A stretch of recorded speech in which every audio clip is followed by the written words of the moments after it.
Mesdames et messieurs, bonsoir et bienvenue dans NCTV Actu.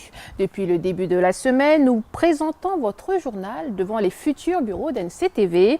Nous vous proposons de suivre en même temps que nous tous ces changements durant les 4 semaines à suivre. Et on ouvre ce journal avec cette vigilance météo. Deux dépressions tropicales se développent à Tonga et au Vanuatu. Météo France Nouvelle-Calédonie suivra particulièrement celle du Vanuatu car elle pourrait s'intensifier et menacer le pays en début de semaine prochaine. Soyez prudents. 10 et 8 mois de prison ferme ainsi que 10 000 francs d'amende pour les capitaines des deux Blue Boats vietnamiens. Cam Do Duy et Van San Nguyen ont été jugés ce midi par le tribunal correctionnel. Leurs navires de pêche illégale, je le rappelle, ont été interpellés il y a une semaine vers l'île d'Uvea. Notre journaliste Lynn Sewamo a suivi ce procès pour nous.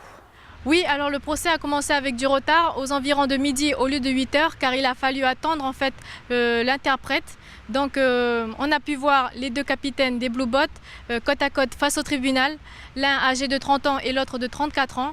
Donc lorsque la séance a commencé, le président leur a demandé s'ils voulaient être jugés aujourd'hui ou ajourner leur jugement d'1 mois pour pouvoir préparer leur défense. Donc période aussi durant laquelle ils seront placés en détention provisoire. Donc les capitaines des Blue Boats ont choisi d'être jugés aujourd'hui, un choix qui a naturellement embêté leur avocat. Donc la décision du tribunal a été rendue, 10 mois de prison pour l'un et 8 mois pour l'autre, avec 10 000 francs d'amende. Décision notée plus sévère que l'acquisition du procureur qui demandait 4 à 6 mois de prison. C'est la 3e fois que des capitaines vietnamiens sont devant les tribunaux calédoniens pour pêche illégale, une récurrence qui exaspère les Calédoniens. Le collectif pour la protection de nos lagons avait demandé des méthodes radicales comme brûler ces navires pirates et surtout les médiatiser. Mais ces mesures seront-elles vraiment efficaces? Élément de réponse avec Prosper Pagou. Certains pays n'hésitent pas à détruire les navires en pleine mer. En voici quelques-uns. La petite République des Palaos, en 2015, a incendié 4 Blue Boats pris en flagrant délit de pêche illégale. En Chine, même les navires commerciaux n'hésitent pas à éperonner les Blue Boats qui se trouvent sur leur passage. En décembre 2014, l'Indonésie a sabordé 3 bateaux de pêche vietnamiens.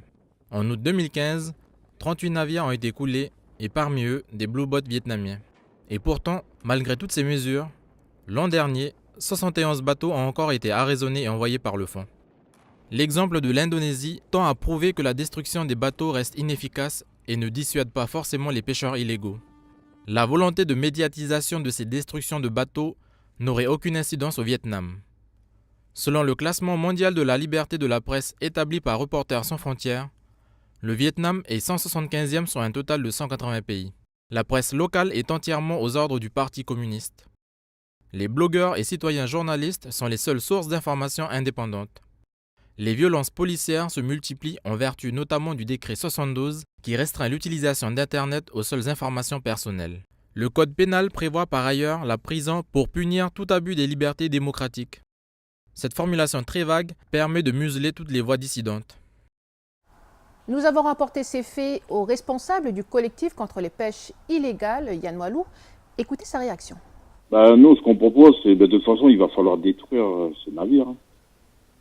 Il va falloir démonter, maintenant à savoir s'il y a des acheteurs, enfin, ça ce sont des affaires du gouvernement qui s'en chargent.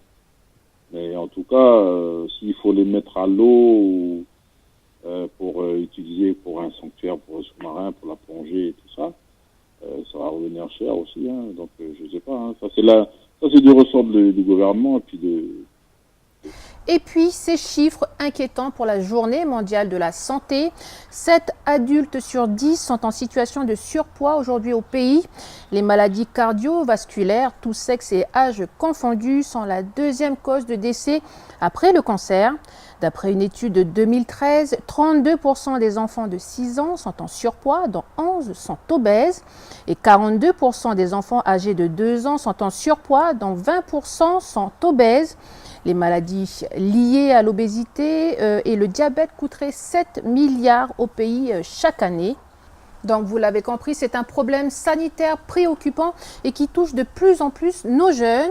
Et puis après vous avoir dit ça, nous ne pouvions pas passer à côté de cette ouverture. Regardez, c'est l'image du jour. Hasard du calendrier ou pas, vous reconnaissez ce fast-food bien connu. Il a ouvert ses portes aujourd'hui dans la commune du Mont-d'Or. Ce grand M bien visible à proximité d'une école primaire et du collège de Boulary. Et on finit avec notre feuilleton sur la roussette. Ce soir, on vous parle du virus de Nipah, virus contracté par ces mammifères et transmissible à l'homme.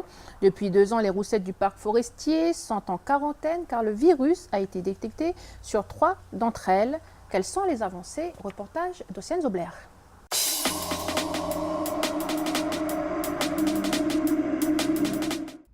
Ces roussettes du genre Pteropus sont toujours en quarantaine au parc forestier de Nouméa. Elles sont encore suspectées de porter le virus Nipah, découvert en mai 2015 en Nouvelle-Calédonie. Ce virus provenant de Malaisie avait été détecté sur 3 roussettes qui avaient dû être euthanasiées.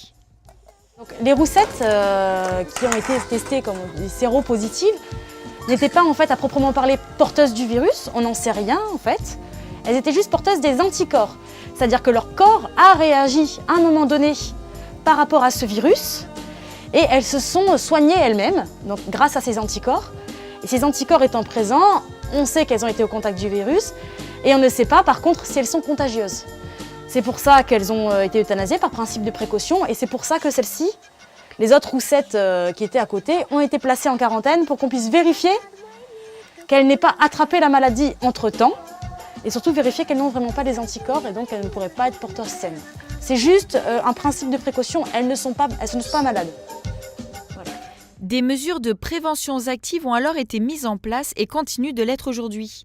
Le confinement des 11 roussettes restantes, des prélèvements sanguins sur les roussettes et les porcs ainsi que des mesures de protection des soigneurs. 1 an après, en juillet 2016, un bilan d'études avait été fait sur 77 roussettes. 17 venaient du parc forestier, 40 roussettes sauvages de la province sud et 20 roussettes domestiques. Résultat, 25 à 35% des animaux testés sont bien porteurs du virus.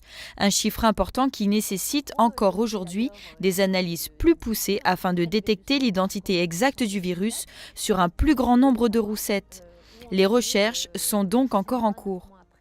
Voilà, c'est la fin de ce journal. Merci de nous avoir suivis. Excellente soirée à vous et à lundi.